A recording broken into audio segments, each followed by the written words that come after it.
Saya Tasya Belinda Permatasari, NPM 075 kelas G258 ingin mempresentasikan hasil esai saya yang berjudul Pendidikan Multikultural di Indonesia.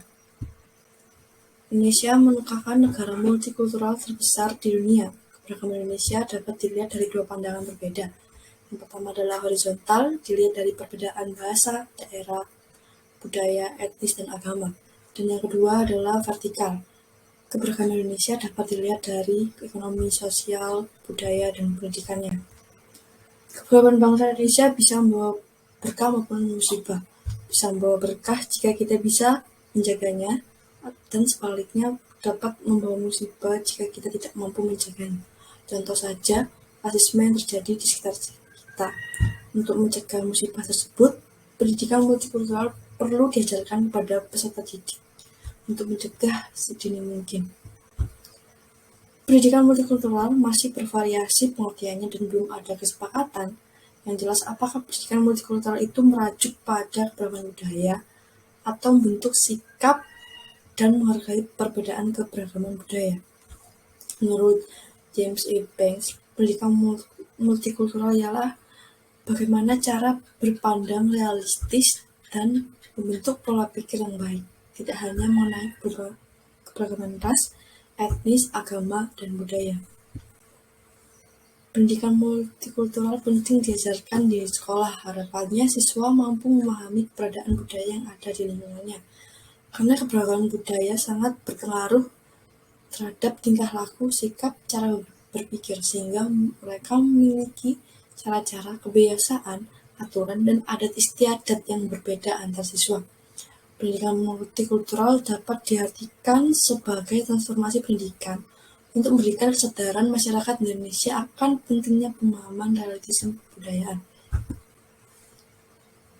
Dimensi pendidikan multikultural memiliki 5 konsep. Yang pertama, integritas konten. Bagaimana seorang guru memberi contoh konten dari keberagaman budaya untuk menggambarkan prinsip, generalisasi, konsep, dan teori utama dalam pembelajaran. Yang kedua, menyusun pengetahuan. Sejauh mana pendidik membuat peserta didik mengerti dan mengasumsikan budaya yang tersirat. Kerangka acuan, pandangan, dan prasangka dalam kedisiplinan sangat berpengaruh tentang cara pengetahuan yang disusun di dalamnya. Yang ketiga, mengurangi prasangka untuk memfokuskan membentuk kepribadian yang baik. Yang keempat, ilmu kesetaraan. Kesetaraan itu ada ketika guru mengubah metode pembelajaran di sekolahnya. Yang kelima, kebudayaan sekolah, yaitu praktik pengelompokan dan penanaman keikutsertaan olahraga, prestasi, interaksi antara warga sekolah, antar ras, budaya, agama, dan etnis.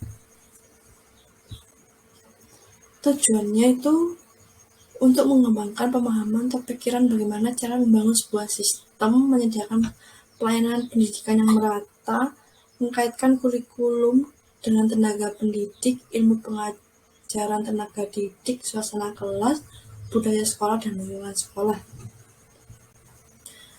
Sampai sekarang, pelaksanaan pendidikan multikultural di Indonesia belum berjalan karena mengingat latar belakang penyelenggaraan pendidikan Indonesia masih bersifat primordialisme. Contoh saja, di beberapa daerah di Indonesia, pendirian lembaga Indonesia masih berdasarkan pada persamaan agama, daerah, kepemilikan, perorangan, ataupun kelompok. Menurut G, jika melaksanakan pendidikan multikultural dengan skema monolitik atau mata pelajaran terpisah akan sia-sia. Saran beliau, pendidikan multikultural dipraktekkan sebagai strategi untuk membangun pendidikan secara utuh. Pendidikan multikultural bisa membuat masyarakat Indonesia toleransi, memiliki sifat inklusif, dan memiliki sifat kesetaraan atau sama dalam menjadi warga negara Indonesia. Oleh sebab itu, pelaksanaan pendidikan multikultural di Indonesia bisa terwujud dengan menganut prinsip multikultural sendiri, yaitu kesetaraan. Dari pandangan hasil pembelajaran pendidikan multikultural yang harus dikembangkan dalam peserta didik, ada 3 tujuan utama. Yang pertama itu pengembangan identitas kultural, yaitu konsep untuk mengenal dirinya dengan golongan tertentu. Yang kedua, tautan interpersonal, yaitu konsep untuk melancarkan kontak langsung dengan golongan tertentu didasari pada konsep persamaan dan kesetaraan. Dan yang ketiga, pemberdayaan diri sendiri, yaitu kemampuan untuk mengembangkan diri sendiri yang berhubungan dengan aktivitas multikultural. Tujuan pendidikan Islam pada pendidikan multikultural tidak hanya sebatas pengajaran ilmu pengetahuan dan materi pembelajaran, tapi juga peserta didik yang harus memiliki akhlak dan nilai-nilai baik. Pendidikan Islam multikultural yaitu pendidikan melihat atau meninjau pada kemanusiaan, kekompakan, kerukunan untuk menerapkan pilar demokrasi, kesejahteraan, dan kesamarataan dalam aktivitas bermasyarakat. Peserta didik diharapkan menjadi pribadi dan berakhlak baik yang bisa menghargai perbedaan atau keberagaman budaya di sekitarnya. Jadi pendidikan multikultural itu sangat penting diterapkan di Indonesia karena keberagaman budaya, ras, etnis, dan agama. Apalagi Indonesia tengah dilanda isu rasisme dan radikalisme. Perlunya ilmu dan pengetahuan mengenai perbedaan agama, budaya, ras, etnis, dan juga cara menyikapi dengan bijak agar tidak terjadi hal-hal yang berbahaya yang merugikan orang lain maupun diri sendiri. Sekian dari saya.